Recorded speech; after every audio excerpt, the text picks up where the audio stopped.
Hello. Hello അപ്പച്ചി, ഞാൻ ബിൻസ് ആയിരുന്നേ.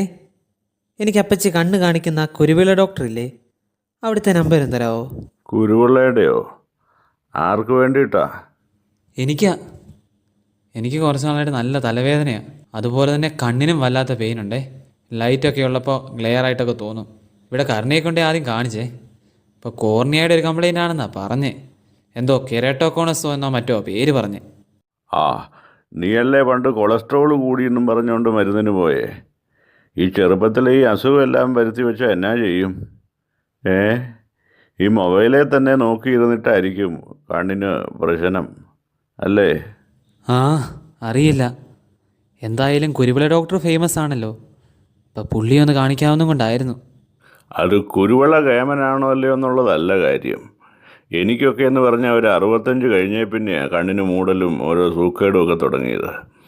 ഈയിടെ ആ പൊടിമറ്റത്ത് ജോസിൻ്റെ 2 പിള്ളേർക്ക് മൊബൈലേ നോക്കിയിരുന്ന് കണ്ണിന് മൂടലാണെന്നും പറഞ്ഞുകൊണ്ട് ആശുപത്രിയിൽ കൊണ്ടുപോയെന്ന് പറഞ്ഞു. നിങ്ങൾ ഈ ചെറുപ്പക്കാർ പിള്ളേരെല്ലാം ഇങ്ങനെ നേരത്തെ അസുഖം വിളിച്ചു വരുത്തി എന്നാ ചെയ്യും? ഇത് കണ്ണിൻ്റെ കാര്യം മാത്രമല്ല, ചില പിള്ളേർ പച്ചവെള്ളം ഒട്ടും കുടിക്കുകയില്ല. എന്നിട്ട് കുറച്ച് കഴിയുമ്പം കിഡ്നിക്ക് കംപ്ലൈൻ്റ് ആണെന്നും പറഞ്ഞ് നടക്കും.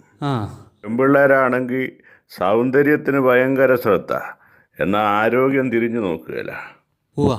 ഈയിടെ ഒരുത്തനെ ഒരു കോഴി ഒന്നാകെ പൊരിച്ചോണ്ട് വന്നേച്ച് തന്നെ ഇരുന്ന് തീറ്റയാ. ഞാൻ ചോദിച്ചത് എന്നാ പണിയാന്ന്, അന്നേരം പറഞ്ഞ് ഇൻഫാമാന്ന്. അൽഫാം എന്തേലും ആട്ടെ, അല്ല കഴിക്കുന്നതിനല്ല ഞാൻ പറഞ്ഞേ. കഴിച്ചേച്ച് അതനുസരിച്ച് ഒന്നെങ്കിൽ വ്യായാമം ചെയ്യണം, അല്ലെങ്കിൽ പണിയെടുക്കണേ.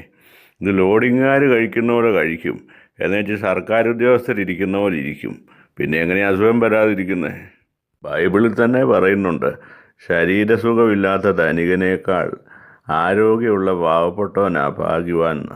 കാരണം ആരോഗ്യം സ്വർണത്തെക്കാളും ശ്രേഷ്ഠമാണ്.